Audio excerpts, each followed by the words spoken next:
Hi എല്ലാവർക്കും നമസ്കാരം. പുതിയൊരു വീഡിയോയിലേക്ക് സ്വാഗതം. ഇന്നത്തെ നമ്മുടെ വീഡിയോ കറിവേപ്പിനെ കുറിച്ചുള്ളതാണ്. അപ്പോൾ നമ്മുടെ എല്ലാവരുടെയും വീട്ടിൽ കൂടെ കറിവേപ്പ് ഉണ്ടാകുമല്ലോ. ഒരെണ്ണമെങ്കിലും നട്ടുപിടിപ്പിക്കാത്തവരായിട്ട് ആരും കാണില്ല. നമ്മുടെ എല്ലാ കറികൾക്കും കറിവേപ്പില ആവശ്യമാണ്. അപ്പോൾ നമുക്ക് ഇത് നല്ല രീതിയിൽ വളർത്തിയെടുക്കുന്നതിന് വേണ്ടിയിട്ട് 1-2 ടിപ്സുകളാണ് ഇന്നത്തെ വീഡിയോയിൽ ഉൾപ്പെടുത്തിയിരിക്കുന്നത്. അപ്പോൾ നമുക്ക് വീഡിയോയിലേക്ക് പോകുന്നതിന് മുമ്പായിട്ട് നമ്മുടെ ചാനൽ ആദ്യമായിട്ട് കാണുന്നവരുണ്ടെങ്കിൽ ഒന്ന് സബ്സ്ക്രൈബ് ചെയ്ത് സപ്പോർട്ട് തന്നേക്കണേ. വീഡിയോ ഇഷ്ടപ്പെട്ടാൽ ലൈക്ക് ചെയ്യാനും കൃഷി ഇഷ്ടപ്പെടുന്ന കൂട്ടുകാരിലേക്ക് ഷെയർ ചെയ്യാനും മടിക്കരുത്. അപ്പോൾ നമുക്ക് വീഡിയോയിലേക്ക് പോകാം.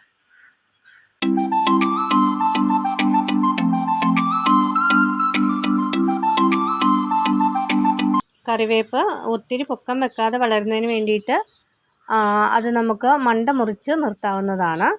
പിന്നെ നമ്മൾ ഇല എടുക്കുന്ന സമയത്ത് ഇലയായിട്ട് അടർത്തിയെടുക്കാതെ അതിൻ്റെ തണ്ട് വേണം ഒടിച്ചെടുക്കുന്നതിന് വേണ്ടിയിട്ട്. അന്നേരം കൂടുതൽ ശിഖരങ്ങളൊക്കെ ഉണ്ടായിട്ട് കറിവേപ്പില നല്ല തിക്കായിട്ട് വളരും. അപ്പം നമുക്ക് ഈ കറിവേപ്പ് നന്നായിട്ട് തഴച്ച് വളർന്ന് അതിൻ്റെ ഇലകളൊക്കെ ഫ്രഷ് ആകുന്നതിന് വേണ്ടിയിട്ട് ഇതിന് വേണ്ടിയിട്ട് നമ്മളിന്ന് ഉപയോഗിക്കുന്നത് നാരങ്ങയാണ്. ഈ നാരങ്ങയുടെ ഒരു മുറി നാരങ്ങ മതി നമുക്ക് കറിവേപ്പ് നന്നായിട്ട് വളർത്തിയെടുക്കാം. നല്ല ഫ്രഷായിട്ട് കറിവേപ്പിൻ്റെ ഇലകളൊക്കെ വരും. അപ്പോൾ അതെന്താണ് ചെയ്യുന്നതെന്ന് നോക്കാം. ഈ നാരങ്ങയുടെ പകുതിയാണ് നമുക്ക് വേണ്ടത്. നമുക്ക് പകുതി മുറിച്ചെടുക്കാം.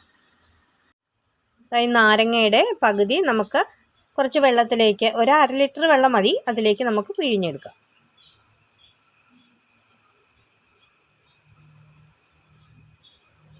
അപ്പോൾ കറിവേപ്പിൻ്റെ ഇലയൊക്കെ നല്ല ഉഷാറായിട്ട് വരും. ഇത് നമുക്ക് അതിൻ്റെ ചുവട്ടിൽ ഒഴിച്ചു കൊടുക്കാവുന്നതാണ്.